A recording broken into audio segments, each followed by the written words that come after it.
So before we begin this delightful conversation, I want to make a plug for all of you leaders out there who are very likely struggling with overwhelm in your life. We have so many ambitions and responsibilities in our roles as leaders, but we often fail to be able to even address the most important work that needs to be done just due to the sheer volume or the mismanagement of it. So it's for this reason that I've decided to give away for free the entire self-management module of the Clearing Obstacles Roadmap.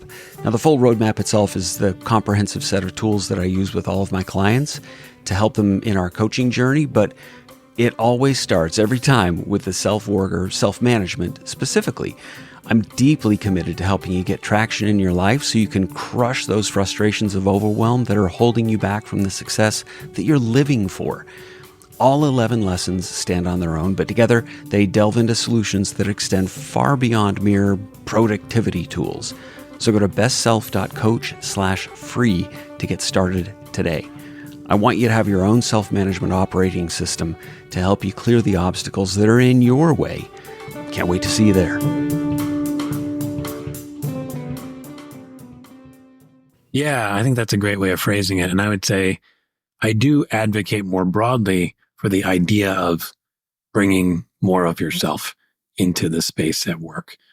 And I sort of advocate on a general level, like at a high level, I think companies are better if you allow for a little lightheartedness and levity. Agree. But when it gets to the role of specifically talking to a client, yeah, I put it more through the who do you want to be at work and what's keeping you from being that at work and how might you open the door to bringing more fun or bringing whatever else. Maybe you've got some quirkiness to you. Maybe you've got some, what you might think of oddness to you, but that actually might be really refreshing for other folks who think they have the same kind of oddness as well. So yeah, it is permission to be who you are. Welcome to Season 2 of Clearing Obstacles, the podcast for leaders and those that want to be, because no organization, not even yours, can thrive without effective leadership. Now, as you master this skill, it will become the superpower that gains the love and respect of your team, the freedom you seek in your life and business, and ultimately, the success of your vision. I'm your host and coach, Dan Kent, with Best Self Coaching, and in Season 2, we're bringing you the voices of thought leaders who have a unique and valuable perspective to share on how to reimagine and redefine leadership in our world today. We'll be diving into topics of vision and authority and accountability, management, culture, vulnerability, self-awareness, and much more, because they all fall on the shoulders of today's leaders. Are you one of those exceptional people? Well, you can be. Our guests all have extensive theoretical and philosophical depth that's also matched by their experience in the practical application of those principles. And we think you're going to agree. So, all of you emerging and evolving leaders, buckle up as we clear the obstacles to help you get there from here. My first experience of today's guest could be summarized with the word equanimity. TJ Bennett has a coaching practice called The Pudding Factory and his own podcast called DesuckifyWork. And after a serendipitous introduction to him through a mutual connection, I just had to check him out through mere curiosity, if nothing else. And when I did, I was so delighted and inspired when I discovered a man who holds this really unique balance of calmness, thoughtfulness, wisdom, and especially humor. TJ's ability to dig into the deeper aspects of human behavior and communication, organizational dynamics, has a consistent appeal of seemingly not taking any of it so seriously that we end up sucking all the joy out of the journey toward growth and improvement. And when the two of us connected a few weeks ago, I had absolutely no intention of trying to get him on the Clearing Obstacles podcast. I was just trusting the mutual interest that we had in the Grow Strong Leaders' new GSL Skill Builders platform, which was where we first were introduced to each other. Now, TJ holds a space of humble authority that exemplifies one of his many invaluable traits of an exceptional coach and a strong leader. So let's just give the microphone to him now so you can hear for yourself the value of his approach and some insights that he's discovered and shared with countless of other leaders over the years. TJ, great to have you, man. Oh man, it's great to be here, Dan. I'm excited to chat and thank you for that introduction. That was very kind. It's been my experience of you on watching your podcast. Yours is kind of a visual platform, and watching it on YouTube and see the way you connect with your guests and Maybe tell us a little bit about that, the work that you do, how you do it, how you got here.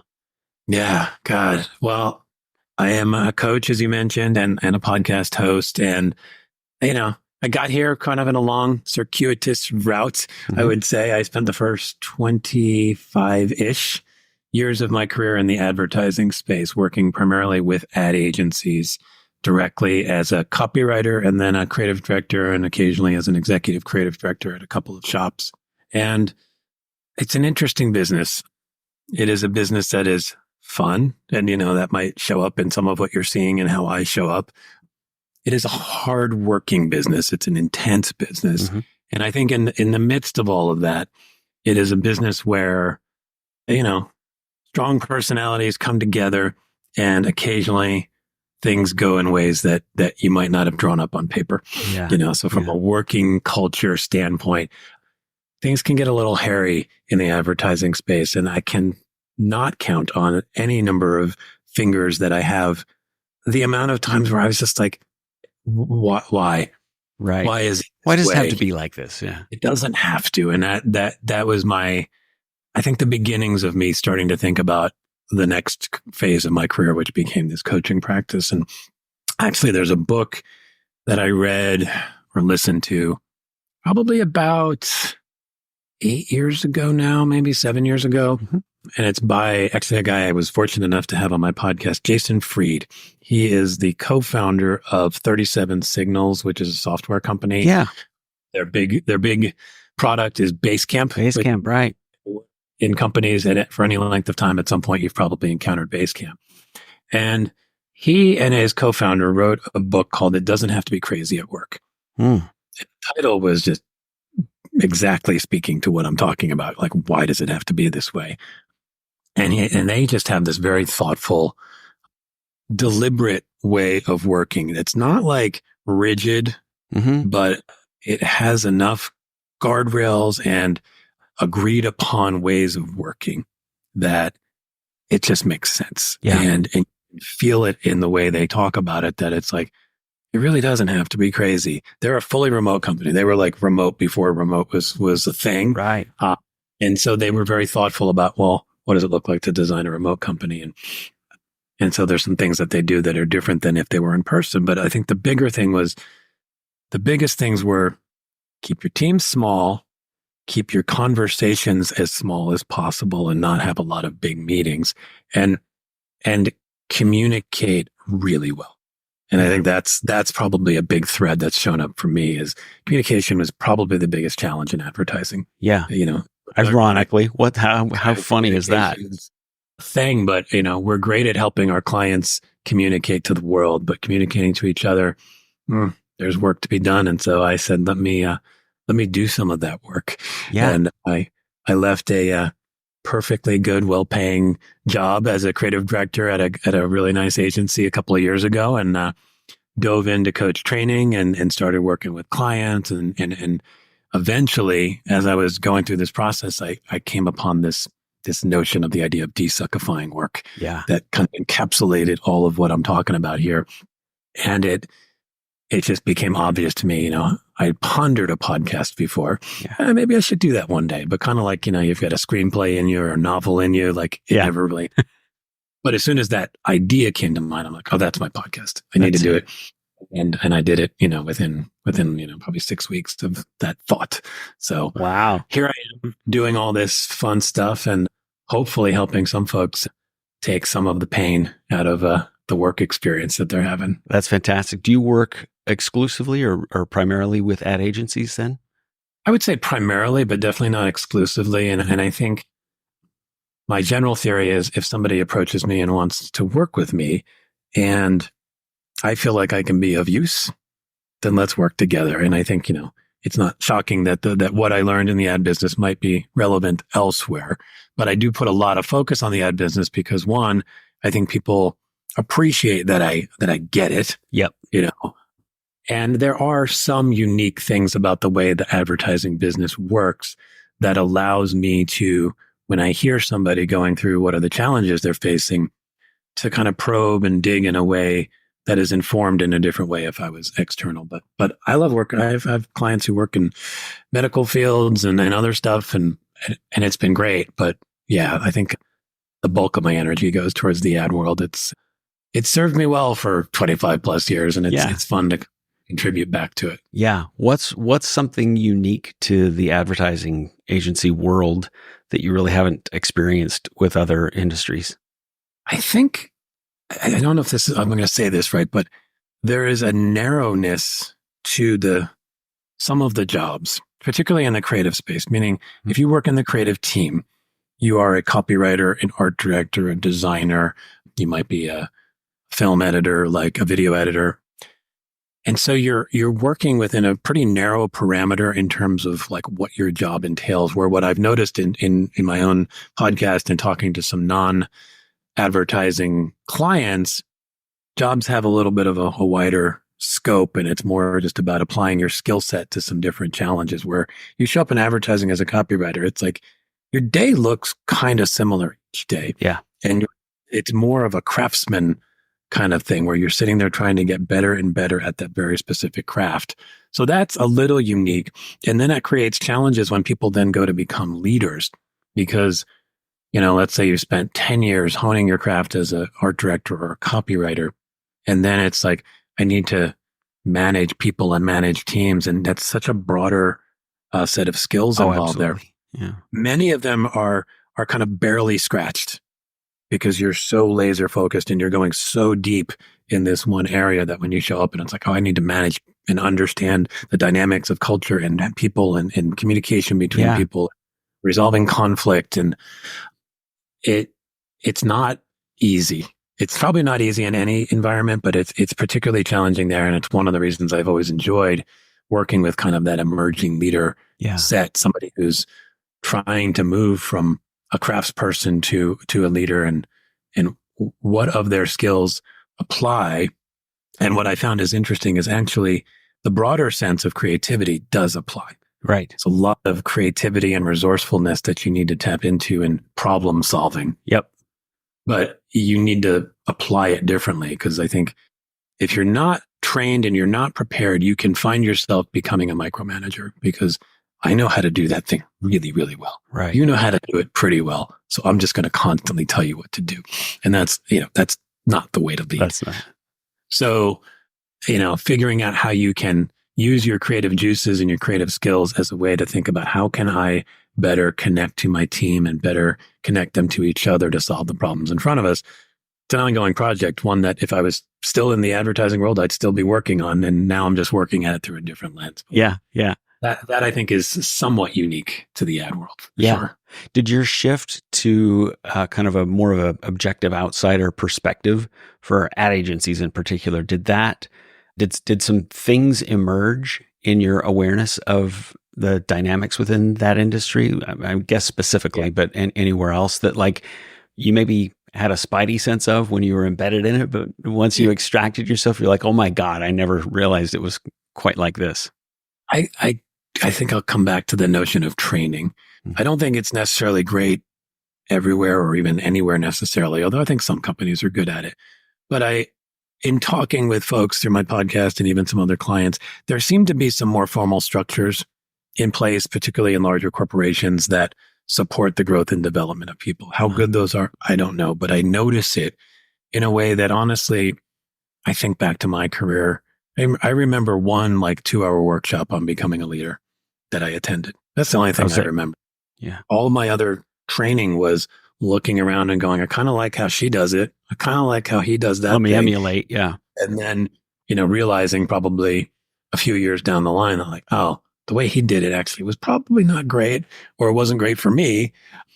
And so you have to course correct. So I think the general lack of more structured training, even coaching, my dad is a coach and he spent 25 plus years in AT&T. So the classic large corporation. Right. And he got exposed to coaching when coaching was kind of just starting before he kind of finished there. And then he's now spent 25 years as a coach and he's coached in the worlds of those kinds of companies. Uh-huh. And I think those companies are somewhat familiar with the idea of coaching where it's pretty, like people are blind to it in a lot of agency settings. It's not very common, maybe in certain subsets or maybe at the very top level, like the executive team at a large agency might, but it was not part of the culture for the most. And I think I'm seeing that it is more so in some other industries. So that's been kind of eye-opening to see. And part of what I'm trying to do again is like, why shouldn't it be that way? Why shouldn't agency folks have the same kinds of opportunities to learn and grow and develop and become, better in whatever way they want to become better? So that's a hope. And that's part of my mission right now, I'd say. Yeah. Yeah. We're aligned in that way too. That, like we said at the top of the call, it doesn't have to be that way. In fact, it shouldn't be that way. And I think the first step is just, you can almost talk in marketing speak on this on the customer journey. Like the first just is awareness, right? Simple awareness that it exists. Yeah. And then you get into the next steps of relevance and trust and rapport and fit and match and all of that stuff on the customer journey. Yeah. But that's how I see an emergence of coaching and mentorship and just overall team and leadership development, culture development. We'll spend just ridiculously stupid amounts of money on software or a CRM, seats for the team or any number of different things that sure add value. But when you calculate, it sounds like I'm pitching coaching here. Maybe I am, but like when you calculate the ROI on leveling up people, especially core people on your team, compared to what you'll spend on the arbitrary bullshit, sometimes it's just, it's mind-boggling the disconnect that folks have from how much value they'll get out of leveling up their people. Yeah. And I imagine there's 20 different reasons why that disconnect appears. Some of it is simply you're so damn busy. Yeah. You just, I can't imagine one spending however much time it takes to focus on bringing that into your team. Sure. Or who's going to have time for this? Who's going to have time for coaching? We've got deadlines. We've got this. Like CRM is going to theoretically, or some software program is going to theoretically save time. It's going to, it's going to be an efficiency move for us. So I think a lot of that kind of short-termism that you see in any company certainly shows up strongly in the ad world. It's very sort of project and deadline driven. Yeah. And when you have that mindset front and center most of your time, things that are more investment driven in kind of a slightly longer curve in terms of their impact, and may not, like, the impact is not obvious in terms of like, this person's going to be 22% more productive. Right. Like, no, they're going to become a better leader. And like, we could start to try to quantify that, but it's not as simple as somebody goes, I got this software and it eliminates these 4 things you do manually currently. Right. That's, so I get it is a hard lift, but I'm with you. I want to sell coaching, not because I need more clients, but because I benefited from coaching so much. Yes. And it's just a kind of a shame to me that it isn't always seen as an opportunity people want to share for people. And so I think the companies in general would do a lot better if coaching was at least part of their culture. However, you just. Yeah. The way you're describing that, it's kind of like that old axiom of give me 3 hours to chop down a tree, I'll spend the first 2 sharpening the axe. I feel like coaching and mentorship, that kind of work is an investment in sharpening the axe. You do make your team more productive. You do cull away the inefficiencies. You do transform the culture in ways that reduce turnover significantly if you're doing it right. Yeah. The ROI is, I could go on for days here. It's going to sound like a commercial for you and me here, but you can't, it's quantifiable, the impact. One of the things that I've discovered about you in listening to your podcast, DesuckifyWork, which again, I absolutely love the title, is that you place a really high premium on your own self-awareness and growth. Where'd that come from, TJ? Oof. That is a good question. I don't find that's a natural trait that everybody possesses. Some people are just like, I'm fine the way I am. Thank you very much.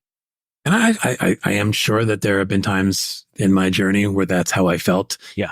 But I think I am fortunate. I think some of it just was instilled in me growing up by my parents.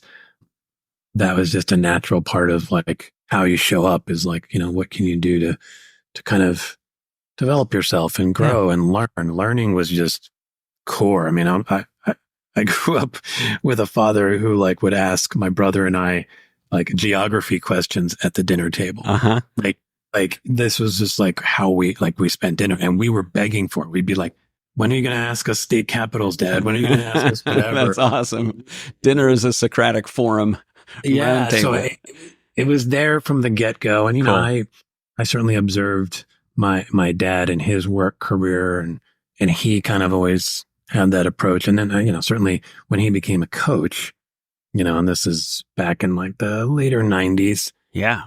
That left an imprint on me, seeing that is a way of being. It's not simply, a process, but embracing that kind of mindset of growth and learning and self-development. And what I've come to learn is, one, it made me a better coaching client to really tap into that. And I think I can really be grateful to some of the coaches I've had in the last handful of years for, I think, re-energizing that part of me. Because I think there may have been a little bit of stagnation happening for me where I was like, okay, I'm cool just kind of going along to go along because this is working kind of. And I think some of these coaches that I ultimately worked with got me back in that. And what I think is, the self-awareness, self-development, that is the most important part of the work to me, to be a coach. Meaning I am a better coach the more I become aware of who I am, how I show up, and what I'm giving off for people. And then the people hopefully can see that and want some of it for themselves as much as it would be if I explicitly said, you're going to become more self-aware. Hopefully I can work with people in a way that they see that without having to be so on the nose with kind of beating that note all the time. So I consider myself just lucky in a lot of ways that it was something that started early on for me. Yeah. You touched on a subject, and I think I've discussed on previous episodes, the idea of who you're being. And oh God, it's probably a good, maybe a year ago. I'm not sure exactly how long ago, probably a year ago, that or less, that was one of those blue car moments where like the way of being, like it was just showing up, and every time I turned my head, there was somebody else I deeply respected or admired, or a book I picked up, or some, meme on social media or something about who you're being supersedes what you're doing. Because it informs what you're doing and how you show up. So in our capacity, right, as coaches, it shows up with tremendous impact on the experience. Because if I'm going to be reflecting back to a client things that I'm seeing, and it's going through a dirty filter of my own perception, my own self-awareness, that's going to be dirty feedback, and it's not going to make sense, or it's going to have my own biases to it and showing up in a way. And I've since that blue car moment of your state of being got its tentacles into me, that's been a real focus for me in how I show up and how I'm advocating for my clients in their leadership as well. Yeah. I think some of those phrases that are quote unquote kind of coach speak or whatever, some of them really do stick. I really do like that, like how I'm being or how I'm showing up, and how I'm being kind of connects to the, if you've ever done the be, do, have exercise, I really like that kind of shift in thinking, because I think most people, when you show up for any kind of development, your mind is in somewhere in doing and having land. I have a new job title. I want to be, doing my job better. I want to get better at some thing. Yeah. Tactical output. Yeah, exactly. And it's not that that's not important, but I actually think we get much better at understanding what outputs matter to us when we bring it back to the being. Who do I want to be? Who do I want to be today? And who do I want to be 1 year, 5 years? Like what path of being do I want to take? And then what are the things that come along for the ride with that? Yeah. Is a much more interesting way of looking at at a journey, whether that's your career journey, your life journey, or it all mixes together, obviously. Yeah. Then starting from, I want a bigger house and I want a better job or whatever. Right. You might want those things, Sure. but dig a little deeper and you might realize like what you want is something else, and it could manifest in a house or a job, but it also could be something completely different that brings you whatever that thing is you need. And that's through who you want to be in that moment. Yeah. You know? Yeah. Who your being begets or is the conduit to those. Like, who do you need to be to have that house or that property or that, that special person in your life or what have you, that position. Yeah. Exactly. Your podcast, DesuckifyWork, you've had some great guests in there. I've really been digging it. You've dropped some 50 or so episodes at the time of this recording anyway. Yeah. Just if you could summarize, and I know I intimately know how busy and almost frenetic that kind of schedule can get. And I truly feel like I need a mini sabbatical from this. I think your guest maybe 14 or 15 or something for this season. I just need a minute I need to take a beat and sort of synthesize everything that I have discovered from my just wonderful guests that I've had. Yeah. I don't know if you had that opportunity, but how would you summarize on the spot here kind of some of the most valuable lessons that you've learned from your guests and those really compelling conversations, TJ? Yeah, I think I'm with you in the sense that I could probably benefit from a period of time to really absorb. I've done some things to help me absorb. I mean, the way I typically do my podcast is I'll do it and then I'll kind of go back and start to edit, and then my write-up and my intro actually is extracted from that experience, which for me has me retain some things. And then I've even occasionally now started going back and re-looking at episodes and sharing a new piece of content, a new insight from it. Meaning, last year I talked to so-and-so and, I realize now that this is an interesting insight. That was a gold nugget I hadn't picked up on at the time. Yeah. So that has helped me. But I mean, God, I think the biggest benefit has been, even though my focus is primarily in the advertising world, speaking with people from a really wide swath of backgrounds, some from advertising, and that's fun because everybody's different in that space.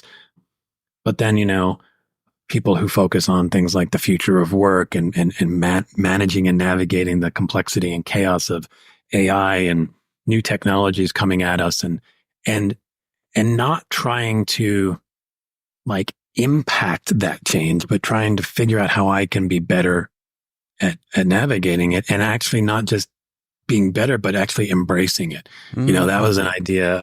A woman, Diana Wu David, she was on my show, episode 15, 20, somewhere in there. And she is a futurist basically, and wrote a book about the future of work. And this idea that it's not simply that we want to be okay with or comfortable with the rapid change and the things, but embracing the chaos and figuring out how to kind of lean into that and be make it work for you.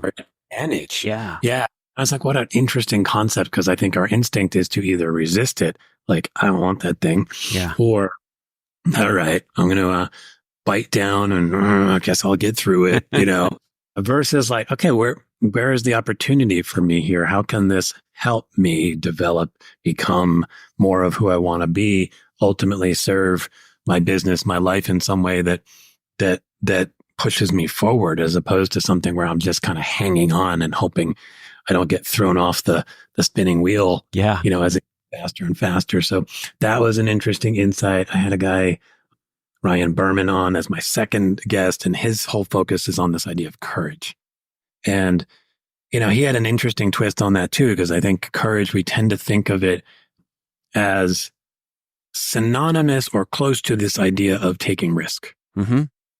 And his perspective is being courageous is the least risky thing you can do, because if you don't lean into taking steps forward, taking steps that might initially make you a bit uncomfortable, where you're going to be left, whether as an individual or as a company, let's just say you're running an ad agency and you resist taking those kinds of steps, you're kind of done. Yeah. Like risk in sort of being static is way more than the risk of occasionally making a wrong choice about something big and bold that's moving you forward. So I think so many of my guests have helped me find those little mindset shifts that just, I'm not saying I'm like fully embracing them at all times, but they're available to me and hopefully to anybody who's listened to the show. So when you're struggling with something, you go, oh, actually, I can be a little more courageous here. That is actually the easier choice. I can embrace the scariness of some of the stuff that's coming at me and actually get excited about it and figure out how to lean into it. God, there's so much more, but I would just say I'm constantly trying to remind myself of what people say because there's so much good stuff. I mean, hosting a podcast, there's so much stuff you want to embrace. It's a reason I've contemplated writing a book. Yeah. That would be based on a number of these conversations, permission granted, of course, that I could dig a little deeper into some of these conversations and like extract even more interesting stuff out of it so that just selfishly, I get to now hold more of that inside of me, but hopefully also then put it out to the world for folks who want to make work suck less. And it's like, here's 50 people who have pretty interesting perspectives on it.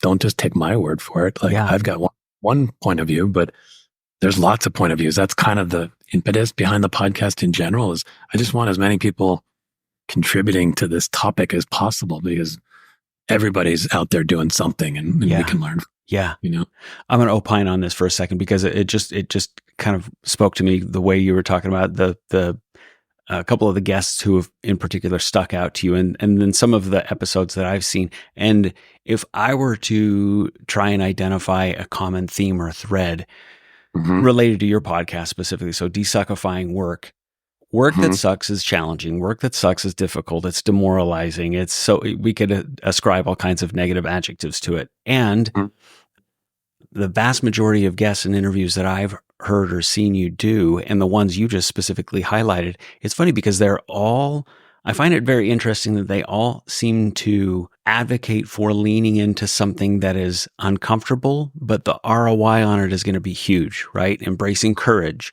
regaining your swagger. Like some of these other guests that you've had, these require steps of leaders, business owners, managers, people in any kind of position. And hopefully, ground level technicians are gleaning a lot from this too, but does it feel like shit for me to run out of breath when I'm trying to go up 2-3 flights of stairs? Yeah.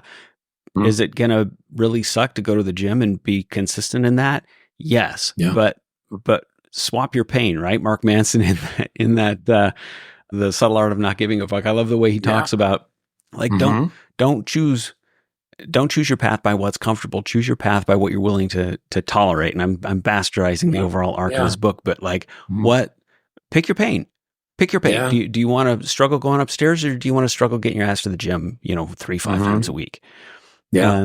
And same thing with a lot of those guests you're talking about. Pick your pain on this. Do you want work and your culture to continue to suck? Are you resigned to the fact that this is the way it is always going to be and it's always been? Or are you willing to take a few steps that, yes, granted, they're going to be uncomfortable. They're going to require something of you that you're maybe not in your wheelhouse or not in your comfort zone. But the results of that seems to be a thread in the Desuckify work. It's going to take work to desuckify work. Yeah, that's a really good insight. And I've noticed it a bit, but I like how you crystallized it. And I think, I heard somebody say the other day something like, we're not trying to make things easy. Right. That is not the goal. I mean, it's like there's actual value in things being hard. Yeah. This is actually one of my recent podcast guests that we haven't aired the episode yet, but she was kind of like, I ask a question of my guests at the end, which was basically something like, if you can wave a magic wand, what would you do to desuckify work? And she kind of went into this space of like, I don't want to wave that magic wand because I want the work comes from moving through the painful stuff. And I think what you're layering on top of that is like, what I'm hearing is you want the painful stuff has value. When you get through it, you feel something. The growth happens by getting through that, whether it's doing those extra sets at the gym or running that extra mile or taking on some project that you're like, oh God, I don't think I can do that. So there is reward at that. And I think coming back to the idea of like, who do I want to be? That can be a filter for like, what kinds of pain do I want to take on so that I can be the kind of person I want to be the kind of leader I want to be or whatever. So the more we become aware, coming back to that idea of self-awareness of who we are and who we want to be, the more likely we're going to point ourselves towards the pain that is best for us in that way. And instead of constantly kind of bumping into pain sort of haphazardly and going, I don't like that. I wish I could just avoid it. Right. That's not the answer. I mean, I don't know. It's a very old quote, like the something about, the way to something is through it, not around it. Right. Right. That is just as true as it gets. Yeah. And, but better to know like somewhat who you want to be on the other side. So you're choosing the right wall to run through. Yeah. As opposed to running through a wall and just being in pain and going like, I don't want this. I don't want to do that again. Yeah. I find this in my work with leaders, and what I encourage with them, with their team is, in particular, you get the practical value of the hard work, right? I go to the gym 3 to 5 times a week. If I went to the gym 3 to 5 times a week consistently, not only will I have better lung and heart health, and I'll be all jacked up and great. That's like the tangible kind of effect of that. Mm-hmm. But what I've done that I have always found more powerful is I've proven something to myself that I can do hard shit. Mm-hmm. Right? There's something like we're showing our resilience and our tenacity and our grit and our commitment and the ability to do something that's difficult. And I try to advocate that with a lot of my clients I'm working with, is the same things apply to your team. When you can, not only for them as leaders, if they see you working hard and taking the risks, and appropriate risks, of course, calculated, measured, important risks that need to be taken to innovate in business, as we have to do. When they see that, not only will they get front row seats and witness those tangible benefits, but you're modeling what that's like, what that what those expectations are. Like you get to double dip on the value of leaning into the hard stuff. Yeah. That's one of the best things I think about being a leader, when you can fully sort of own and embrace the fact that your impact can be that powerful simply, through how you choose to act. Yeah. It's not simply the things you say. The things you say do matter, but the way you show up and the way you are does demonstrate for people. And I think what showed up for me a little bit there was also like, as a leader, sometimes, and I know this has happened to me, you see somebody bumping up against something that is hard. And the easy thing to do is to say, you don't need to do that. I'll have somebody else do it. Really, when it's like time crunch and you're just like, okay, I'll have someone else do that. And you might even think like, oh, what can I do to make that easier for them? Yeah. And yet what you're doing in that case is you are depriving them. Totally robbing them. Yeah. The joy of when you get to go through that hard thing, and it might not happen that time. They might bounce off the wall the first time. That's true. Got to be ready for that. Like setting the table for them to try those hard things and appropriately giving the feedback that they need along the way, so that, okay, here's what worked well this time. And maybe you still kind of fell down at the end, but these are things I noticed that were working for you. Here's some things that I think, consider these things next time. And then eventually they get through that wall. And then, I mean, every human being is just better off when they get through the walls. Yeah. And so resisting that urge to kind of make it easier and coddle a little bit, even though on some level you think you're being kind. Yeah. You're not really. Yeah. And it takes a little bit to recognize that at times, Yeah. Okay. So we've done a lot of talking about the grit and the tenacity and the exponential value of coming out the other side of that, right? What we could prove to ourselves in those efforts. Mm-hmm.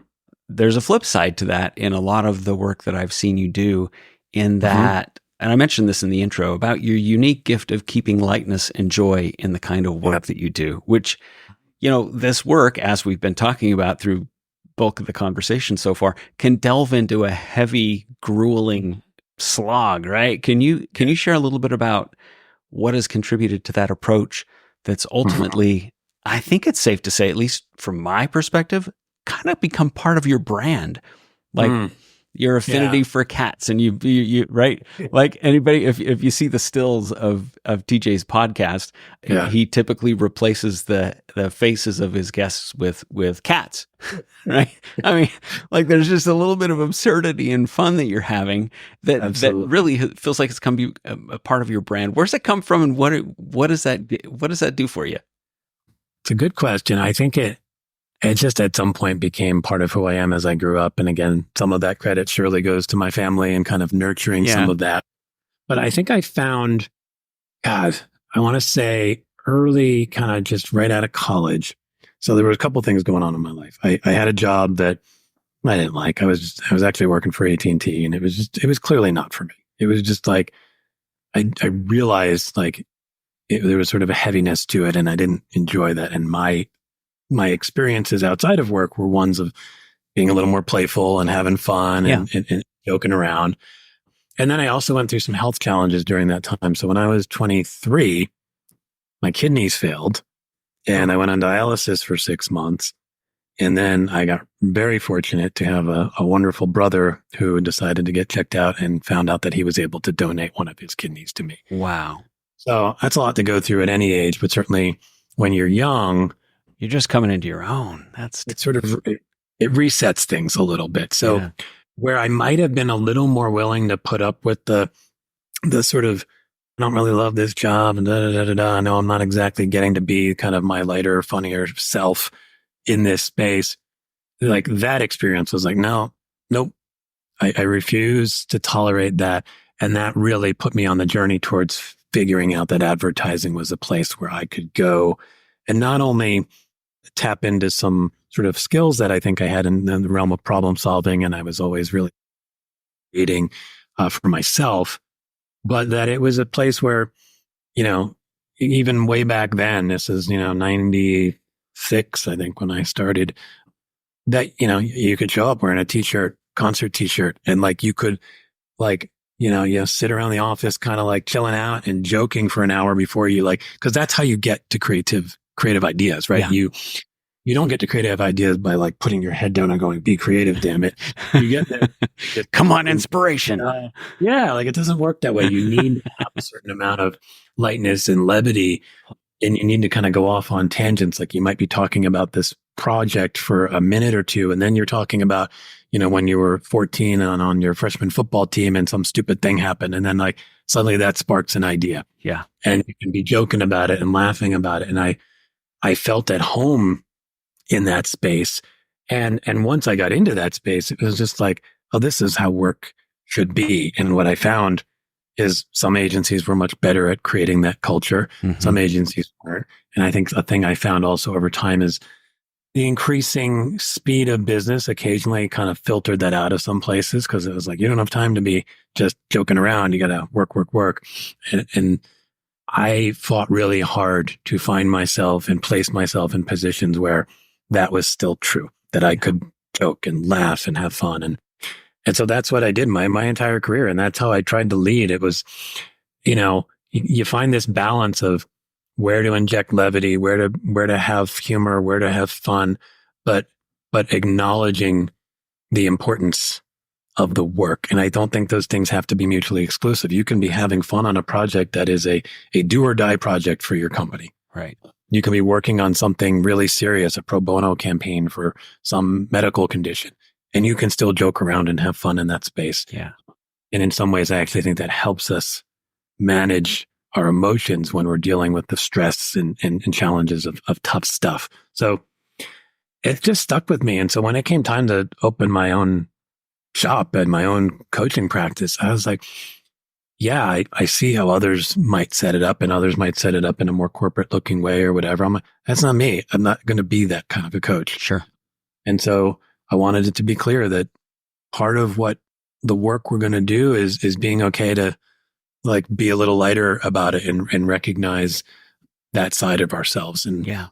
it's not to say every coaching session I have is some kind of laugh riot. Some of them are no laughs. It just depends. But there is certainly plenty of opportunity where we can be talking and go into that space. Yeah. And be okay kind of like making a joke about something. And that I actually think that opens things up sometimes. It's like, oh, my brain just popped into some different space because we were joking about it rather than kind of squeezing our left and right hemispheres together and like something is hoping some juice comes out. Exactly. Yeah. Do you advocate in general? I'm sure every engagement is different. Do you advocate that kind of balance of levity with your clients in their leadership capacity? It's a good question. I think I get curious about it, like trying to understand how people show up, how they are being in their space. I would say I avoid advocating, but I encourage exploration and curiosity, meaning if somebody shows me that part of who they are is lighthearted or has a sense of humor or whatever, then I'm curious, like, are you sharing that? Your team and with your peers? And for some folks, it's like, yes. And for others, there's a much more rigid set of rules that they've created for themselves. It's like, I can't show that to my team. That's not what you do at work. And I'm not even saying that's wrong. You get to choose what works for you. But I want people to at least know, like, you've got these different parts of yourself.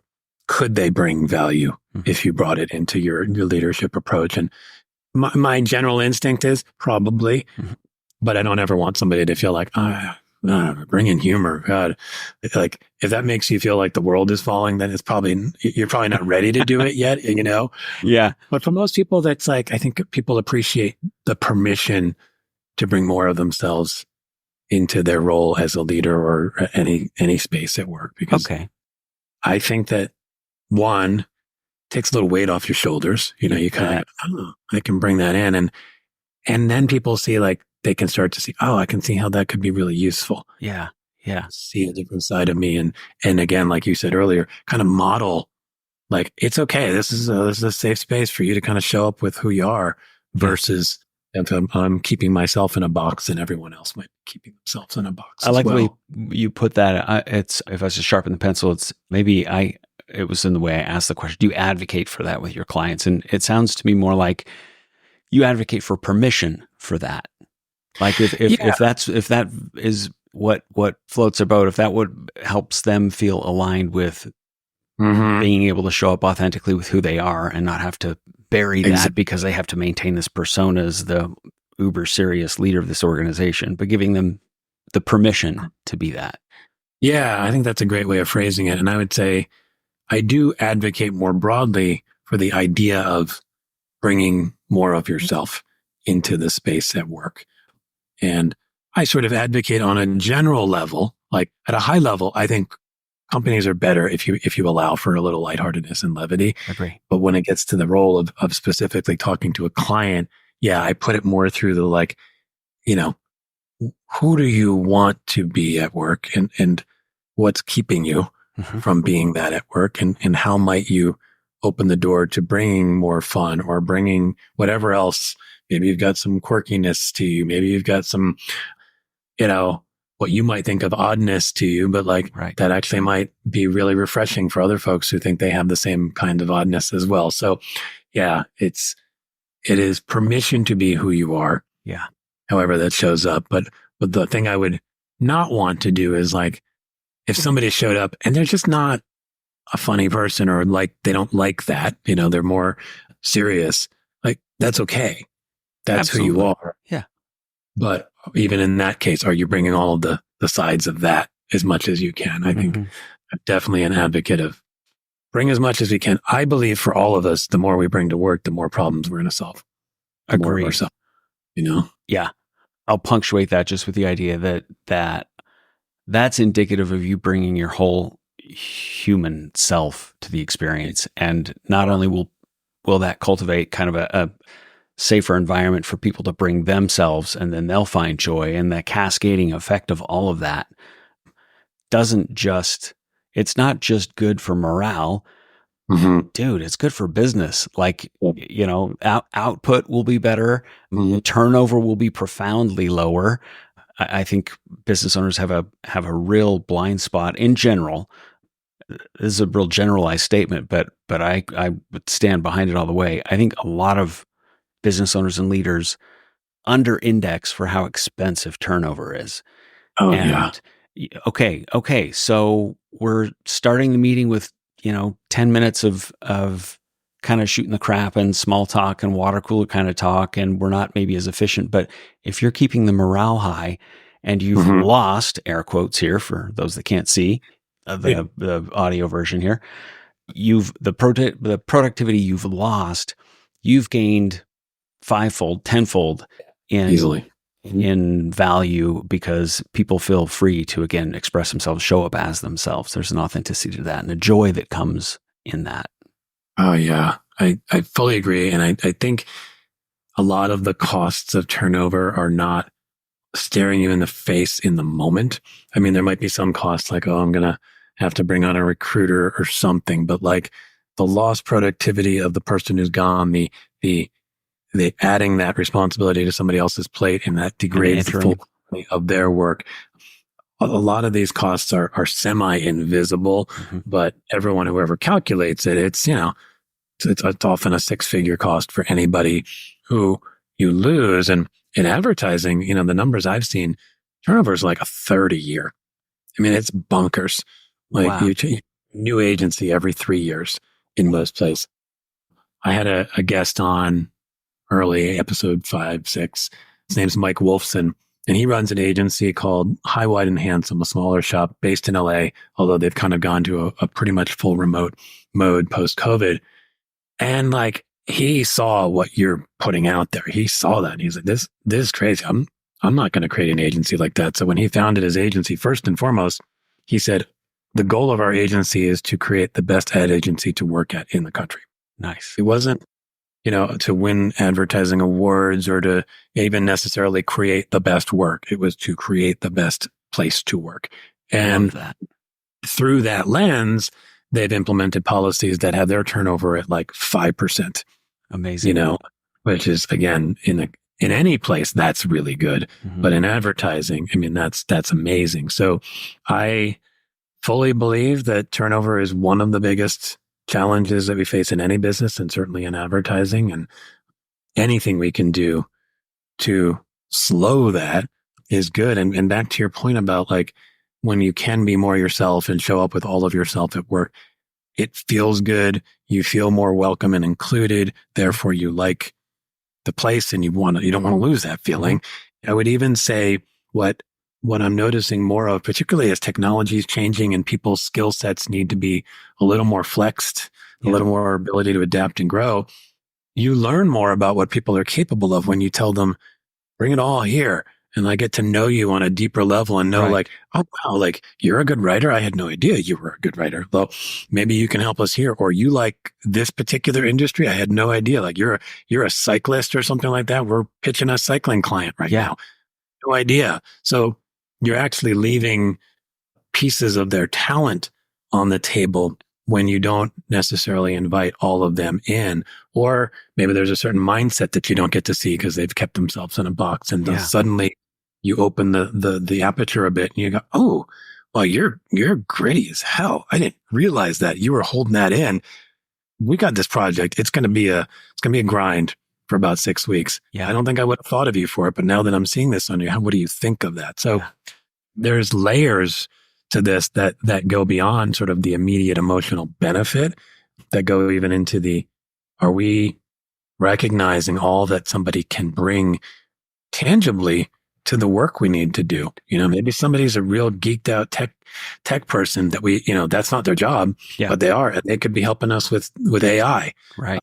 But, if they were, again, kept in their box for a while, we might never get to that. So I think that the benefits are probably way beyond what I'm even aware of right now. And if they're just what we're aware of right now, they more than pay for themselves in the effort it takes to help people show up as their full selves, for sure. Agreed. I think the statistics definitely support that. And that's uncomfortable, I think, for a lot of leaders. Here's my experience anyway, because they feel like as soon as you give them an inch, they're going to take a mile for people to start expressing themselves. And this is where my discovery in just even the past few years is how critical a certain level of balance, self-awareness, communication skills, boundaries, healthy authority, all of those things that allow you to sort of corral that energy, because it's sort of a different frequency of energy that's coming into the workplace when you give permission for people to show up as their whole selves. But if the leader is out of touch with how they're showing up in their authority or setting boundaries or for others or themselves, and now our HR is working overtime because people are showing up inappropriately or whatever, now it's just mayhem. And this is where leaders, I think it's those that do it well and they make it look easy.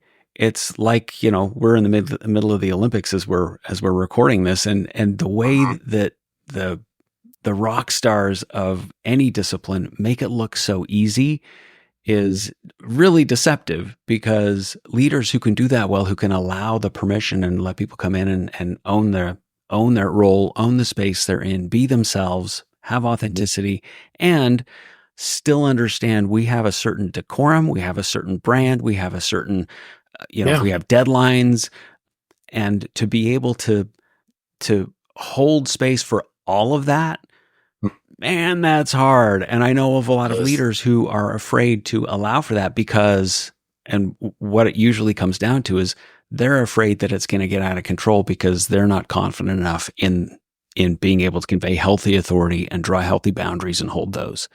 And it's one thing to advocate, encourage, and to support leadership in, hey, we need to kind of stretch your comfort zone here and in allowing for this, and simultaneously, I know where the quicksand is here. There will be people who will start to take advantage of this. So simultaneously, let's make sure we're also working on you and your ability to hold healthy authority, to draw clear boundaries, to have a tough a conversation with somebody to say, so this morning's meeting felt a little bit wobbly there. I'm not sure maybe we took that too far. What do you think there? And be able to have a healthy conversation so that we keep it, we've got bumpers on that bowling lane.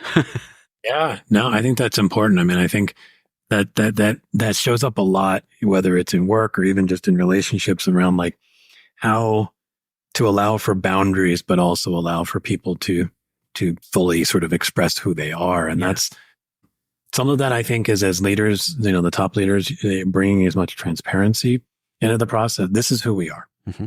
Sort of the things that we expect from people. This is what it means to work here. This is what, it's okay to define those things and then say, bring as much of you into that as possible, but you're bringing it towards the service.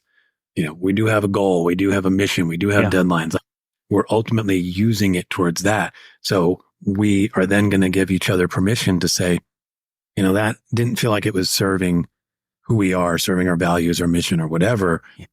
I appreciate that that's part of who you are, but maybe there's a different way to share that and have it be more additive to the culture here, rather than what felt like something that was pulling us out of this mission or these values that we have. So those are hard conversations. And, even all the way up to CEO, our base instinct is, I don't want to have hard conversations. Yeah. So and take that back to the conversation when we were basically running a short infomercial for coaching. Right.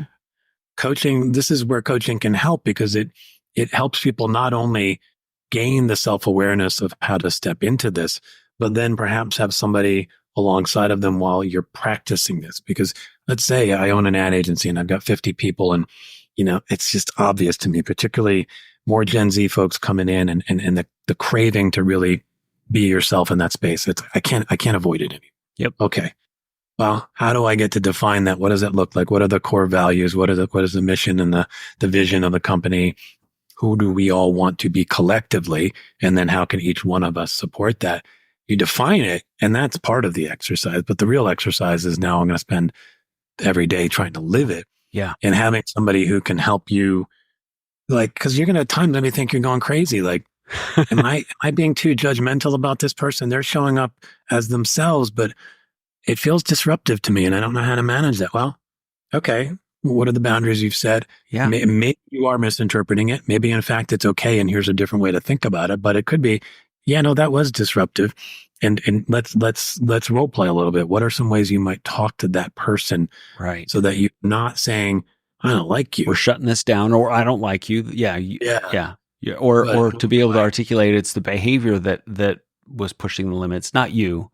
Not even that side of you, meaning like, oh, I love the playful side of you. It's fun. Like maybe can you see how when you express it this way, yeah, pulls us out of where we need to be versus right. And underneath all of that is what I think sometimes as leaders we can get a bit infantilizing when it comes to the people we manage. We don't fully respect that these are fully functioning, resourceful adults, even younger adults, and that they can handle a little bit of like, oh, okay, right. I didn't realize that. Or, even if their instincts might be to show up in ways we're not comfortable with, they're prepared to learn and grow and develop themselves. They're eager to learn and grow and develop themselves. And so you don't have to soft shoe it with them necessarily. You can have those hard conversations, but do it in a way that respects them as people and who they are and respects the broad idea that I want you to bring yourself here, but let's try to do it in ways that are additive towards what we're building rather than ways that pull us out of it. Yeah. That is much easier to say in 3 minutes like I did than to do. But again, that's the benefit of having some support as you do it. So you can not get stuck in your head going, am I crazy? Am I doing this wrong? That was a big, cool, I got to pull the plug on this experiment, 2 weeks in. And again, a coach offers a really unique objective perspective on that when they can witness that and provide some feedback on that. But look, if an organization has a self-aware, values-aligned management team and they can process that stuff together, great, go for it. Yeah. Maybe you don't need a third party coming in. You have some mentors in your life. You bet. That have been through the experience. You might have a small advisory board that you've put together that works for that. I think, the key is not coaching per se, just but don't go it alone. Support because I don't care what position you occupy. You get trapped in your head. That's not good. You need somebody that you can talk it through and do a little sanity check with once in a while. Yeah. Yeah. In line with all that stuff that we talked about a little earlier on, that picking your pain, right? This is hard stuff, but do you want it to be hard because you're pushing your own growth edges, or do you want it to be hard because you're abdicating your authority or ignoring the problems, or you're cultivating a micromanaging culture? Pick your pain. Which would you prefer? There's going to be pain, but the latter pain is like, that's the true suck, right? That is the true suckify. you almost have no agency in that. You just kind of let it become something that's outside of your influence versus when you're choosing to move through certain pain points, that's you. That's your choice. Yeah. You're owning that. You have responsibility and agency around that. And maybe it won't go the way you thought, but if you continue to kind of own that mindset, 100%. A lot better than feeling like, oh my God, what did I create here? Right. Like, and I've heard that from people like, this agency used to be really fun and now it's not, and I don't really know what to do. Like, and this is the head of the agency or somebody, like, it's like, that's a special kind of suck, and you can dig out of that, but better to try to act in ways that don't let you get to that point where you've kind of spiraled into, oh my God, what hell did I create around myself, Totally. It's all going to be hard. And I think, I'm pretty sure the statistic, and I think it was a broadly constructed statistic, but was based in data. I want to say it came from Stephen Kotler of the Flow Research Collective, but I think what they were advocating was that any growth is 107% of your comfort zone, right? That extra 7%. So if you're comfortable, you're probably not growing. If it's at 110, 115, if it's like 15, 20% outside your comfort zone, you're probably now going to have resistance. You're going to avoid that thing and you're going to sabotage it because it's just too freaking hard. But they, wherever they got, if there's anybody listening that can point me to where that actual statistic comes from, that would be really valuable, because I carry that philosophy with me. Like in my work with my clients is shoot for yourself and for the people on your team, about 107% outside your comfort zone, right? Comfortable plus tax. It really is the way I say it. It's funny because I think I probably had some less precise version of that lying in my head. Like I kind of intuitively know you got to creep past your comfort zone. But for me, and this might just be the way I think, attaching an actual number to it, 107 makes it so vivid to me. Like I can in any situation feel like, am I at 107 or close to it? Yeah. I can handle 7% more. This sucks a little bit. This is hard. Oh man. Yeah. And I even think like that's great at work. You talked a little bit about working out before, and I realize I've bumped into that where at times I've taken on workouts that are clearly beyond 107 for me. And when I do, they last about a week. Yeah. And I'm like, I hate this. This is terrible. But when I found either because you burn out or you hurt yourself. And both of those things have happened. More of the latter in later years. But when I find a workout that's like, oh, I just have enough opportunity to stretch myself and try a thing or two that's like a little uncomfortable, I can hold on to that for a long time. And so, that's a really great stat. I hope we can track down its origin, but call to action for all listeners. Find that 7% outside your comfort zone thing. Comfort plus tax. That's very cool though. I like that. Yeah. That's awesome. I think it was Kotler. I'm not sure. The coaching and leadership development space is, for better or worse, TJ, my experience of it, because yours probably too, because we're, embedded of living it, breathing it every day, is getting kind of crowded, right? For better or worse. What message or emphasis, what strengths in coaches, let me leave you with that. What message or emphasis do you think is absent or underattended to in coaching? I think a couple things. One, I'll go back to this idea of, fun and humor and levity and some way for people to tap into these pieces of themselves that tend to get excluded from the classic corporate model. You have to show up a certain way. I think embracing more of that is a good thing. I see it, it's not just me. I'm like, I see a lot of folks starting to embrace a little more of that. And I think we need a lot more of that. I think anything that just cracks the door open for more of people to show up with the pieces of themselves that I think that where the best stuff comes from.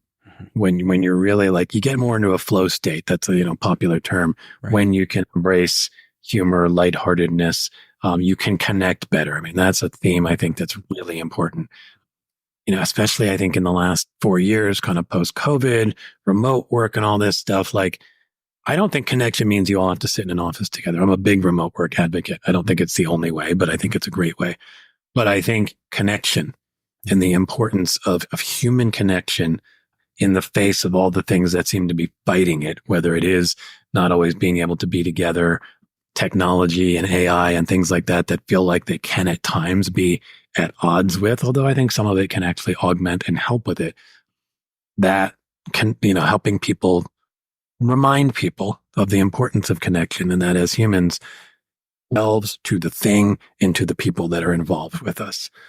Amen. And then the one thing I'd add on top of this, it's not really another thing that we need to coach around, but as many folks who are stepping into this kind of coaching and leadership and development space, I think the need has barely been touched, meaning you could bring in 500 times as many coaches and we might start, or people who can help. Start scratching the service. Yeah. And there's so much room for us to be better as humans, as leaders, as employees, as owners, whatever it is that we're doing. I think the key is, how can we all find our spots where we can bring the most value? And that comes back to like knowing who you are, allowing yourself to bring all of that to the table as a business owner, if you're a coach or a consultant or whatever. Yeah. And then finding your people. And I think that we're kind of in that messy space right now where everybody's kind of trying to figure that out in the personal development and professional development space. Yeah. But I think that's the way through is to take ownership of who you are as much as you can and find people who will appreciate what you bring to the table, because the demand, it's there. We just have to kind of keep reminding people of the value of growing and becoming better as leaders and recognizing the impact that happens when we become better leaders. Preach, brother. I'm right there with you. I've seen several articles this week alone, and of course, a lot of it has to do with the sociopolitical landscape of the U.S. here in particular, but trust being at an all-time low. And I think that extends beyond trust for just politicians. It's trust in any authority whatsoever. It's trust in our institutions. It's trust in ourselves. Yeah. And our own agency and our own resilience and our own okayness. And man, that would be, if there's going to be a season 3, maybe it'll be focusing on trust, because leadership's been great, but my God, that would cure so many social, psychological, political, industrial ills if we could cultivate more trust. But you're not going to get that until people have the permission to be vulnerable enough, 107% more vulnerable than they're comfortable with, right? Yeah. Just bring just a little bit more. And as a leader, as a, entry-level employee, just a little bit more of that vulnerability. Yeah. That creates the connections. That cracks the door to the creativity like you talked about. I fully agree. I love the theme of trust. I think that would be a wonderful season 3. And I think what I've noticed is as trust gets lost, it has this knock-on effect of then the behaviors you see of kind of like you described, where when a company is afraid to give permission to people to show up more as who they are, because it will spiral out of control. So they actually go the other way. And it's like a full 5-day-a-week return to work mandate, right. So it's like we squeeze onto whatever we have harder when we feel trust slipping away, whether it's trust in ourselves, trust in others, or both, or institutions. And I think you see that across the socio-political sphere. You see it in the work sphere. You see it personally in relationships. People struggle. And the way to get to trust is much more letting go, to your point, right? To be a little bit more vulnerable, to be a little bit more okay with not knowing everything and not controlling everything. And resist that urge. And it's hard because, we go into kind of bunker mode when we feel the things breaking down. And it's like, I don't think that's what we need to be doing, but everybody is kind of retreating to their bunkers right now. Gripping tighter. Hey, I'll stand by the old Buddhist axiom of let go or be dragged. That's one thing I love. It is truth. About that. Absolutely. Yeah. Yeah. TJ, man, what a pleasure talking. I feel like we could keep going on for hours. Maybe we'll just stop the recording and you and I can keep the conversation going, but we'll definitely have to have you back, and I'd love to stay connected with you. So tell us a little bit about it. If somebody wants to work with you at the Pudding Factory or tune in to DesuckifyWork, your fantastic podcast, how can people work with you or learn a little bit more about you? Thanks, Dan. Well, I think, first of all, this was a pleasure. This was just such a delightful conversation. This is like, if my days were just filled with this kind of stuff, I would be a very happy human. My website is thepuddingfactory.net. Okay. I am maybe going to try to get .com too soon. We'll see. And then I have my podcast, DesuckifyWork, which you can find on most platforms. I host it on Substack, where I also have my Substack newsletter. Okay. So if you get onto Substack and search for TJ Bennett, you'll find me there. 2 N's, 2 T's. 2 N's, 2 T's, and I believe my handle is tjbennett.substack.com, but I'm not 1,000% sure of that, but I can get you that info. We'll research it and make sure it's in the links to the show notes. Yeah, I mean, and then LinkedIn. I am a pretty much regular on that platform, and I try to share stuff and also try to get engaged with folks who are posting interesting stuff. And I try to comment, even message folks if there's opportunities for us to just talk deeper at something about something. So I love your engagement on there. Those are my main spaces. So anybody wants to check out, please do. Right on. Yeah. Brother, thank you. Appreciate your time today. Thank you for sharing your wisdom and your love and all the obvious deep care that you have for just humanity in general. And your conduit for that is through the work that you're doing. And I'm very grateful to the contributions you're making. And certainly all the people that I know you're helping are as well. Hopefully our listeners got something from it today as well. Awesome. I appreciate that, Dan. And I appreciate what you're doing here with this show. It's awesome. So thank you. Thanks, man. All right. We at Best Self Coaching hope you got all that you came here for from today's episode. And if you want more like this, be sure to follow and subscribe to Clearing Obstacles on your favorite listening platform. You can also go to bestself.coach/podcast for more information. There you'll find more episodes and links to the content discussed today, as well as info on how you can get in touch if you're interested in clearing your own obstacles to become the kind of leader that you know your team is waiting for. Your business should serve your life, so let us help you get there from here because nobody should do this on their own. Thanks again for listening. See you soon.